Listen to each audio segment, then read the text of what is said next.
अपना उम्र का जो थोड़ा बहुत बचा हुआ हिस्सा है कुछ तो आप खेती दुकान दफ्तर में लगा दो, कुछ बच्चों की सेवा में लगा दो,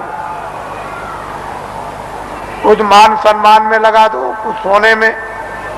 थोड़ा सा समय बचाओ इसी मनुष्य मंदिर में जिस्मानी मस्जिद में, तो सच्चे खुदा की रूह से इबादत हो जाए और सच्चे भगवान का जीवात्मा से भजन हो जाए। तो ये जीवात्मा उस नूर को, यानी वो रूह नूर को वो पाले, यानी जीवात्मा उस प्रकाश को प्राप्त कर ले जो इसकी जान है, जिसके बगैर ये बेखबर और अकेली इस बियाबान अंधकार जंगल में ये मारी मारी फिरती है, उसका कोई सहारा देखभाल करने वाला नहीं। इतना काम तुम करोगे बचा हुआ थोड़ा समय, बाकी जो आदेश आपको मिलता जाए 23 घंटे के अंदर 1 घंटा तो आप रिजर्व कर लो कि 10 मिनट सुबह, 10 मिनट शाम को, 10 मिनट दोपहर में, 10 मिनट दोपहर बाद और 10 मिनट अर्ध रात बाद। इस तरह से 1 घंटा तो रिजर्व कर लो, बचा करके रख लो।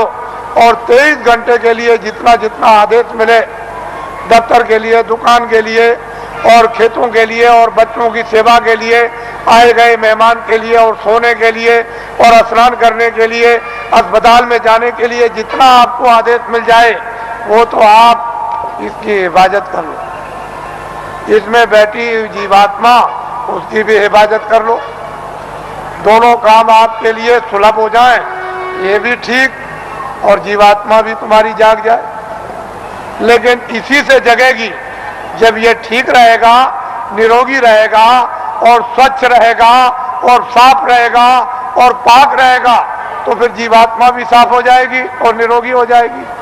नहीं ये रोगी तो वो भी रोगी, ये गंदा तो वो भी गंदी, मन गंदा, बुद्धि गंदी, आंख गंदे, चित्त गंदा, तो जीवात्मा और अंतःकरण भी गंदा, तो फिर बीमारी कैसे जाएगी, ये रोग और कोड़ कैसे जाएगा। तो इसलिए आप थोड़ा रिजर्व करो अपने समय। फिर थोड़े ही समय के बाद जब नशा उतरने लगेगा तो अफीम का नशा कुछ नहीं, शराब का कुछ भी नशा नहीं, ये वो नशा है कि एक बार पी लो तो फिर कभी चढ़ी उतरती नहीं है। मेरे पास बहुत से लोग आते हैं और बड़े बड़े प्रलोभन दिए कि चलो आप ही को प्रधानमंत्री बना देंगे। अरे मैंने कि चलो, तुम एक प्रधानमंत्री नहीं, लाखों और करोड़ों, उसकी भी जरूरत नहीं है, वो तो कूड़ा कचरा है। प्रधानमंत्री का स्थान कूड़ा कचरा बदबूदार है, ये सब तुम्हारा कोई असर लगने वाला नहीं है। इसको छोड़ दो, धन और दौलत ये सब छाया है, ये वक्त से ये सब अलग थलग, और ये भी छाया, ये मैल है। देखते देखते मिट्टी का मिट्टी में, वायु का वायु में, अग्नि का अग्नि में और आकाश का आकाश में, ये सब का सब जल का जल में मिल जाएगा और कुछ भी पता नहीं चलेगा कि ये कहाँ चले गए। और जीवात्मा जिसके कारण ये चलता फिरता बोलता है, ये बादशाह कहलाता, सेठ साहूकार कहलाता, विद्वान कहलाता और बड़ा बहादुर और दानी कहलाता, वो तो निकल जाएगा, उसका भी पता नहीं। उसी के पते के लिए अनमोल मनुष्य शरीर आपको दिया गया कि इसमें बैठकर उसका पता लगा लो और इन्हीं इंद्रियों के द्वारा तुम जो है उस छाया पर, यानी कागज पर लिख मारो कि मैंने उसको देखा, जिसका कभी नाश नहीं होता है, जो चलता फिरता बोलता नहीं, जिसके यहाँ कभी सुबह शाम नहीं होती है, जिसके यहाँ कभी रात्रि और दिन नहीं होता और सूरज और चांद कभी निकलता नहीं, वो एक रस रहने वाला। इसलिए आप थोड़ा समय बचाओ, ये हमारी विनती और प्रार्थना है। हम तो वर्षा आदेशानुसार ये देते हैं, लेकिन उसको संभाल करके रखो। हमारी बात अच्छी तरह से समझ लो। तुमने अगर किसी की नाक काटी है सुबह, तो वो सब फिल्म में आ गई, शाम को तुमने गर्दन काटी तो सब फिल्म में आ गई। वो रो रहा चिल्ला रहा सामने पड़ा, मारने वाला भी है मरने वाला भी। किसी की टांग काट दी, हाथ काट दिया, रात को चोरी या दिन को की, दिन को डकैती या रात को, या आपने और कोई अमानवी काम, ये सब फिल्म में फाइल में सब छपता जा रहा। और जब तक वो कुछ नहीं बोलेगा, जब तक आपका समय पूरा नहीं होता, और जैसे ही समय पूरा हुआ पूरी फाइल खुल जाएगी। तो आप वहां ये तो नहीं कह सकते हो कि मैंने नहीं मारा, मैंने नाक नहीं काटी हूं, तो सामने होगा और तुम भी सामने होगे और चाकू चलाते होगे, तुम वहां बंदूक चलाते होगे, लाठी चलाते होगे, तुम चोरी करते होगे, तुम डकैती डालते होगे, सब वहां पूरा का पूरा वो वहां तस्वीर है। तो आप क्या इनकार कर सकोगे? ये बदले देने पड़ेंगे।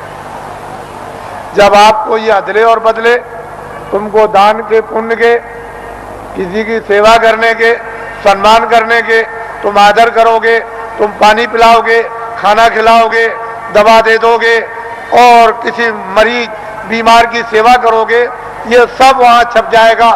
तो ये अदला और बदला। फिर वो तुमको मारेगा, फिर तुमको खिलाएगा, तुम्हारी इज्जत करेगा, तुम्हारी बेइज्जती करेगा, तुम्हारा मतलब यह है कि चोरी करेगा और तुम्हारी रक्षा करेगा। जो जिसके साथ जो काम करेगा उसको बदला देगा। इस अदले बदले से कोई चूक नहीं सकता।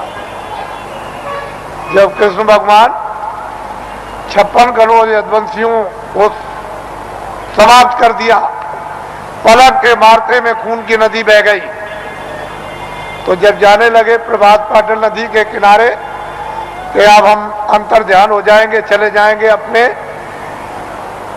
गोलोक को, उसी समय एक बहेलिये ने उधर देखा तो उनके पैर में पद्म था। उसने सोचा कि हिरन पानी पी रहा, तो फौरन निशाना लगा करके उसने मार दिया। और उस बहेलिये को मालूम हो गया कि लग गया। वो फौरन दौड़ करके आया तो देखा कि वहां कृष्ण भगवान बैठ करा रहे हैं, बड़ी पीड़ा हो रही। तो उसने कहा, अरे भगवान ये क्या हो गया? मैंने तो सोचा था कि हिरन पानी पी रहा और यहाँ आप निकल आए, मैंने तो बड़ा अपराध किया। कह लगे, भाई तुमने कुछ नहीं किया, मैंने रामा अवतार में पेड़ की ओट में होकर के हमने बाली को मारा था और बाली बहेलिया बना। तो फिर वो द्वापर में कृष्णा अवतार में उसने अपना बदला ले लिया। जब ऐसी ऐसी शक्तियों से ये बदले नहीं चुक सकते हैं, उनको भी बदला देना पड़ेगा। तो तुम्हारे पास तो कोई शक्ति और ज्ञान नहीं, तुम कोई योगी तो हो नहीं, तुम तो मतलब यह है कि आज सिद्धि प्राप्त करने वाले तो हो नहीं, तो तुमको तो ये बदले देने ही पड़ेंगे। जब ऐसी ऐसी शक्तियों को देना पड़ा और किताबों में लिख दिया कि ये हमसे भी बदला नहीं चुक सकता, हमको भी देना होगा, लेकिन संत इस बदले को चुका देते हैं। उनके पास बदले के चुकाने का मसाला है, योगियों के पास नहीं है, सिद्धों के पास नहीं, ज्ञानियों के पास नहीं, तत्वदर्शियों के पास नहीं, संतों के पास में इसका मसाला है, इसको चुकाने का, और किसी के पास नहीं। तो आपको तो ये भेद मालूम है नहीं, फिर आपने तो कृष्ण को देखा नहीं कि आप जल्दी से कहोगे कि नहीं हम भी हैं। फिर जब आपने देखा नहीं तो पूजा किसकी कर रहे हो?